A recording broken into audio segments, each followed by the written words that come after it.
हिंदू धर्म में एक व्यवस्था है कि कुछ भी मानना नहीं है, केवल जानना है। हिंदू धर्म में कुछ भी मानना नहीं है। हिंदू रिलीजन, इसीलिए बोलते हैं ना हम लोग को काफिर कहते हैं, मुस्लिम, क्योंकि क्योंकि हिंदू धर्म में किसी चीज को मानना नहीं है। हम लोग नॉन बिलीवर्स हैं, हम लोग नहीं मानने वाले लोग हैं, हम लोग नॉन बिलीवर्स हैं। हम लोग केवल जानते हैं, अच्छा ये कैसे होता है, अच्छा भगवान ऐसे शिव कैसे कर दिए, ऐसे थोड़ी होगा, तो ब्रह्मा ऐसे कर दिए। तो हिंदू धर्म में जितनी भी किताबें आप देखिएगा, चाहे गीता देखिएगा, चाहे शिव पुराण देखिएगा, सब क्वेश्चन आंसर किताब है। एक आदमी क्वेश्चन करेगा, एक आदमी आंसर देगा, क्वेश्चन आंसर सेशन चलता है। और इसीलिए देखिएगा कि जितना यूरोप है वो सब जाके देखिए ऋषिकेश में बैठा हुआ है, क्योंकि उसके दिमाग में 20 को सवाल है, उसका जवाब दीजिए, आप नहीं दीजिएगा दूसरे आश्रम में चला जाता है। वो दिन भर उसके दिमाग में क्वेश्चन चलता है। चूंकि हमारा धर्म ही क्वेश्चन आंसर है, इसीलिए लो यहाँ घूम रहा है, उधर कहता है क्वेश्चन पूछेगा तो मारूंगा, तो कहता तब हम यहाँ नहीं जाएंगे, ये सवाल तो पूछने ही नहीं देता। तब देखिएगा कि तब उन लोगों ने क्या किया, इन्हीं चर्चों ने, इन्हीं मिशनरियों ने, अब भागलपुर, छत्तीसगढ़, दुमका, जहां पे लोग सवाल ना कर सके उनके बीच चला गया।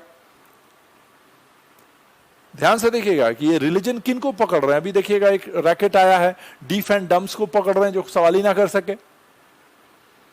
तो जहां सवाल पूछने की इजाजत होगी वहां ये नहीं खड़े होंगे। रीजन क्या है कि इनमें बिलीव करना है और हम लोग में सीख करना है। So Hinduism is the religion of seekers, whereas the Islam and Christianity is the religion of believers. तो 16th सेंचुरी के बाद बिलीफ सिस्टम खत्म हुआ, लॉजिक आ गया, क्वेश्चनिंग आ गया, साइंस आ गया। इसीलिए देखिएगा ये जग्गी वासुदेव और जितने बड़े बड़े बाबा है ना, जो ढंग वाले, जो बहुत लॉजिकल आंसर, जाके देखिए खाली अंग्रेज बैठा हुआ वहां पे, वो because they have many questions. क्या ये बात मैं समझा पाया?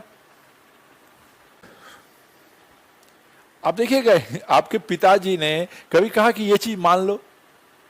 हमारे घर में आप सबको पता होगा, आप क्या पता बिहार बोर्ड में वो चैप्टर है कि नहीं, मैं शायद 6th या 7th में पढ़ता था, तो एक चैप्टर हुआ करता था संस्कृत में, गणेश प्रत्युत्पन्न मतित्व बुद्धम, ऐसा ही कोई चैप्टर था, मुझे याद नहीं आ रहा, ऐसे संस्कृत में था कि गणेश प्रत्युत्पन्न, ऐसे कुछ संस्कृत में लिखा था।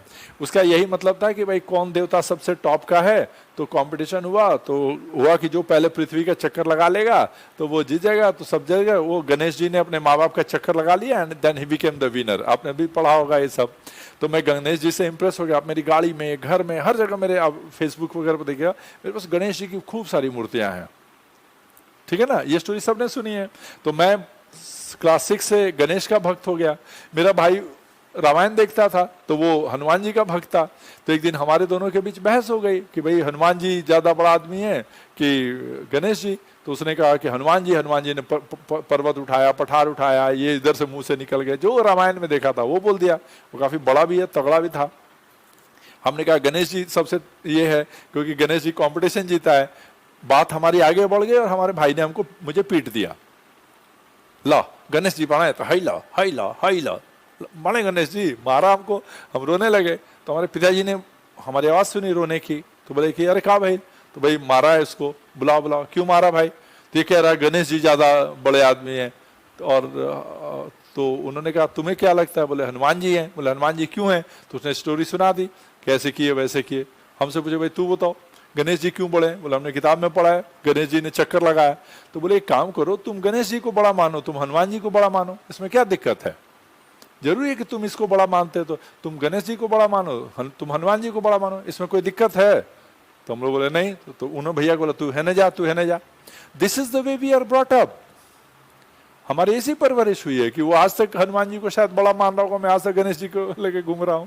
तो जो कि हम लोग सीख करते हैं। तो जब लॉजिक आया तो सीकर्स की तरफ लोग भागे, बिलीवर से लोग कटने लगे। इसीलिए देखिएगा आज ईसाई धर्म, इस्लाम उन समाजों में नहीं चल रहा है जहां पर लोग लॉजिकल हैं, वहां जा रहा है जहां पे लोग दिमाग नहीं लगाते हैं, तो उनको समझाना आसान हो जाता है। क्या ये मैं समझा पाया बात कि मिशनरीज क्यों फ्लॉप हो रहे हैं? क्योंकि यूरोप में चल ही नहीं रहा है धर्म। यूरोप में तो राधा स्वामी के पीछे भाग रहे हैं लोग। ठीक है, अब देखिए इसका मतलब है कि जो सेकुलरिज्म का बेस है, सेकुलरिज्म का बेस 16th सेंचुरी में जो लॉजिक का इवोल्यूशन हुआ, लॉजिक और साइंस का जो साइंस की शुरुआत हुई, उसी के बेस में यहां से ये चीजें निकलती हैं। क्योंकि धर्म बातों का जवाब नहीं देता है, इसलिए लोग धर्म से दूरी बनाने लगे। उसके बाद 18th सेंचुरी में 19th सेंचुरी में 1851 में जेम्स जैकब होलियो बोलता है कि ई रिलीजियस की जगह सेकुलर वर्ड होना चाहिए, और सेकुलर का वो एक डेफिनेशन देता है, वो अगर आप चाहें तो लिख लें। सेकुलर, हु आर सेकुलर, उसने एक लाइन लिखा, हु आर द सेकुलर्स। उसने ये एक सवाल लिखा, हु आर द सेकुलर्स, और उसने क्या लिखा, लिखिए, धर्मनिरपेक्ष से तात्पर्य उन व्यक्तियों से है जिनके विचार और क्रियाएं धर्म के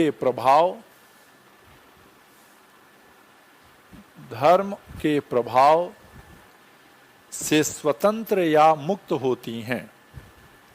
धर्म के प्रभाव से स्वतंत्र या मुक्त होती हैं। पहले हिंदी वाले लोग इस पे सोचें, तब तक इंग्लिश में बोलती हैं। Seculars are those persons whose actions and thoughts are independent from the control and guidance of the religion is called seculars. Those individuals whose thought and actions are free from the dominance and regulations of the religion is called seculars. आप देखिए, आपके जितने भी दिमाग में thought आते हैं उसका धर्म से कोई लेना देना नहीं है। अगर आप जो क्रियाएं करते हैं, क्रियाएं क्या क्या करते हैं, आप नौकरी करते हैं, आप पढ़ाई करते हैं, आप खाना खाते हैं, आप शादी करते हैं, आप व्यवसाय करते हैं, ये सारी चीजों करते समय आपका धर्म आप पर किसी भी तरह का प्रभाव नहीं डालता। आप नौकरी वो करते हैं जो आपको अच्छा लगता है। लेकिन अगर आप हिंदू हैं और आपको कहेगा कि यार एक बीफ का कारखाना है जहां पे तुम्हारी सैलरी होगी $20,000, हम लोग करेंगे कि नहीं करेंगे? नहीं करेंगे। क्यों? क्योंकि हम लोग सेकुलर नहीं है। उसी तरह शादी है, दीपा को मान लो शादी करने का ऑफर मिल जाए शाहरुख खान के लड़के से, दीपा शाहरुख खान के लड़के का रिश्ता आ जाए, तो करोगी कि नहीं करोगी?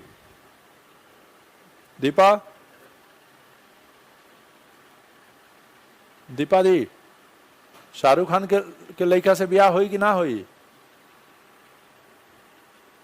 हाँ ना?